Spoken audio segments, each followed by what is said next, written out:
a very beautiful girl who lived in a small village called Umunebo with her two siblings. They lost their parents when they were very, very young. They lived in a very small village and life was very tough for them. The village they live were so kind to them because they knew that they lost their mom in a very tender stage. But the help wasn't always there because things were also difficult for them as well. They don't have relative.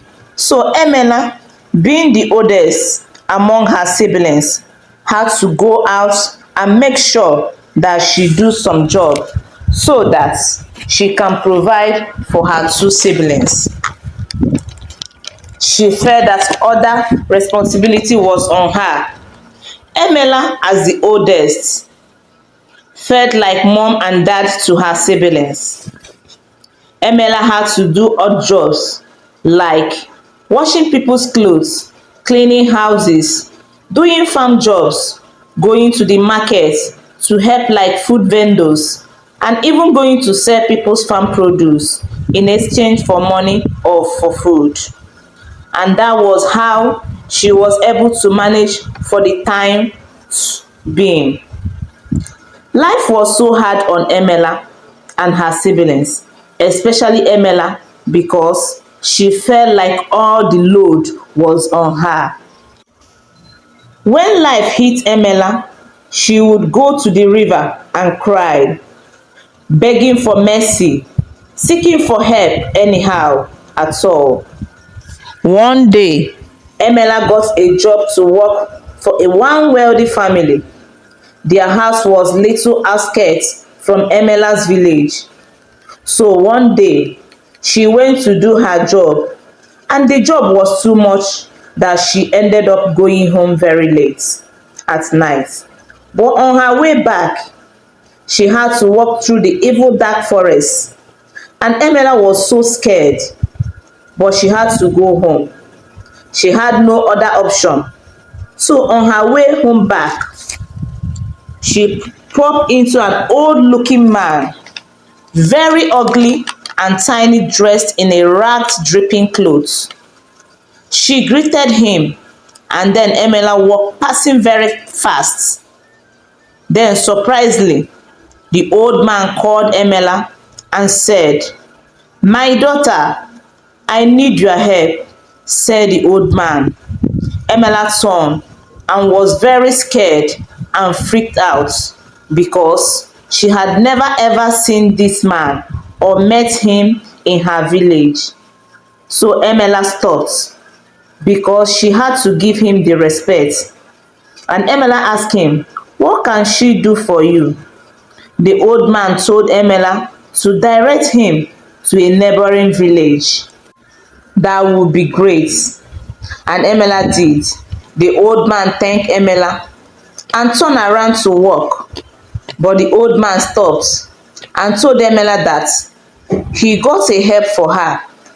Emela was skeptical and freaking, and she thought, what kind of help would he give her? And the old man said to her, "I've been hearing your cries."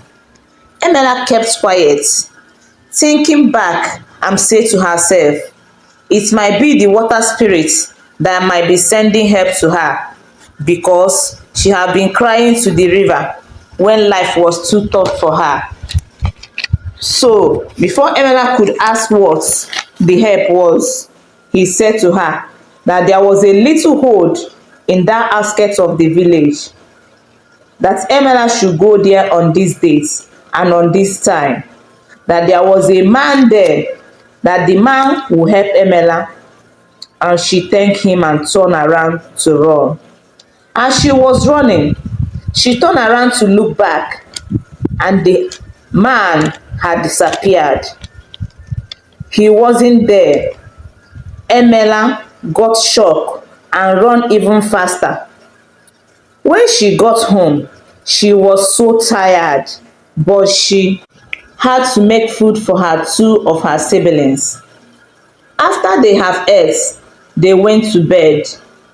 Emela thought about everything that the man said to her, and a lot of thoughts run through her mind. As she thought, she got scared and even thought even if the man was human or a spirit. "Who is this man?" said Emela later she got to sleep. In the morning, she was contemplating whether she would go or not, but life was too difficult for her and her siblings, and she wanted to be out of their ugly situation. Although she don't know what would be the outcome, and she decided to go. When Emela got there was a man inside the hood, and Emela greeted him. He asked her what he can do for her. Emela explained to him everything, including what the old man said. He told her that she don't have a problem, that is very easy for him to help her. And he told Emela that there will be a big price to pay, which will be a dark journey, and asked her whether she's prepared for the journey. Emela don't know what the journey was and what the price to pay, so she thought about it and agreed to it. He told her that she had to sleep in a coffin for 7 days and 7 nights. She said to herself, since there was no sacrifice of human, then she would go into it. So Emela agreed, and the man gave her a date to come back. She told herself that she had to tell her sibling that she would be working, but she had to make sure that there is food in the house for them to eat before leaving. The next day, she went back to the ritualist. Then, when she got there was a massive coffin in the middle of the hood. He opened the coffin and said to Emela, "Enter." Emela was so scared, but she needed to help, and she entered. Finally, 7 days, 7 nights later, he opened the coffin and he said, "Well done, my daughter, but there is more sacrifice." And Emela said, "More sacrifice? And what else could that be?" And she thought. She said, "I hope it's not human sacrifice or blue sacrifice." The man told her that she had to bath in this massive pot of boiling water, that there is all sorts of stuff there. Crave stuff, there is cold, there is bones. Emela doesn't know whose bones is there, and also mixture of concussion in there. And he said, "This would purify her and made you ready for the next step." Emela had no choice than to do it because she had already started. So she did. She went into the pot. It was hot. After half an hour, he told her that she can come out, and she did.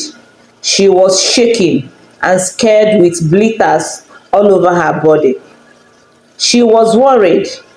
Then the man said, "The last and final sacrifice you have to do." And this brought chills down her spine, because what the man told her to do will shock you. Guys, this story is getting hotter. Please, guys, subscribe to my channel. Don't forget, please. After she bathed in the concoction of hot water with skulls, bones, leaves, all sorts of things, she came out shaking, tired, covered in blisters. Then the man dropped the bone shell. What Emela had anticipated to never happen, the ritualist told her the final ritual has to be to perform. And for Emela to see wealth, money like never before, to change her life forever, for good, she needs to sacrifice a newborn male baby. So Emela has to go and bring him back a newborn baby. for the ritualist to complete the final sacrifice.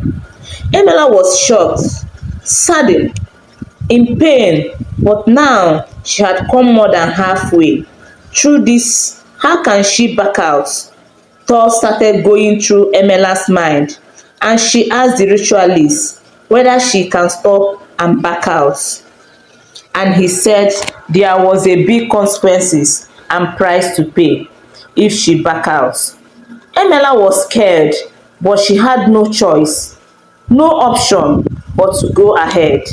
So Emela went out and started looking day and night through her village and the neighboring village.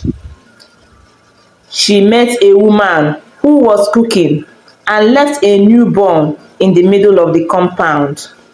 So Emela snuck in, grabbed the baby and ran as fast as she could and took the baby back to the ritualist.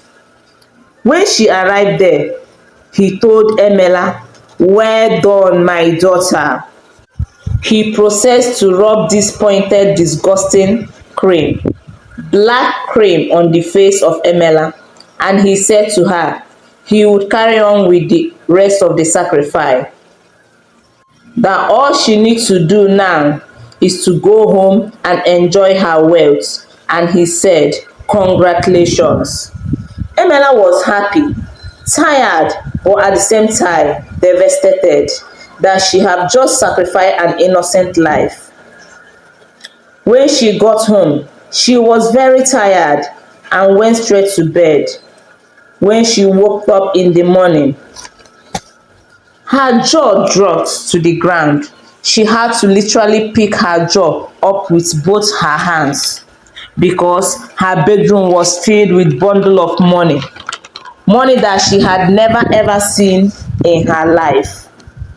She was excited and started picking the money, counting, rolling on the floor on the money, throwing it everywhere.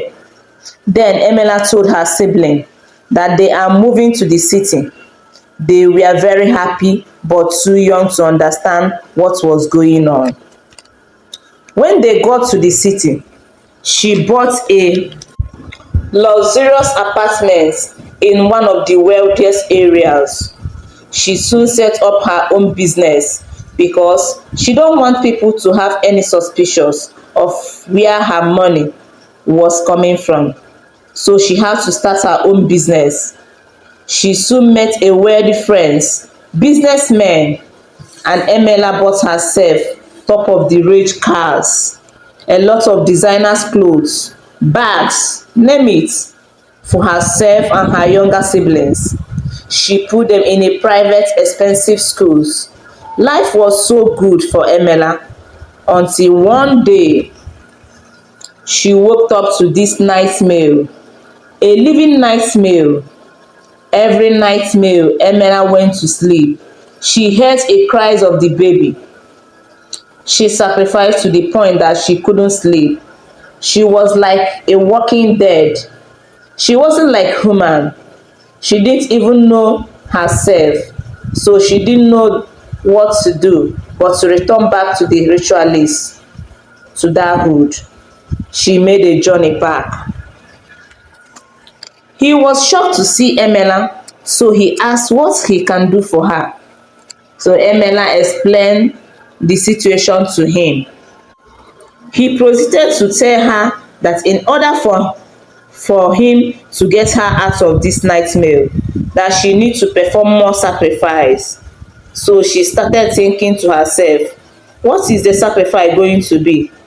Then he told Emela for her to stop hearing or seeing the little babies cry, that she had to sleep in a coffin every night in her house. So she started thinking, what have she gotten herself into?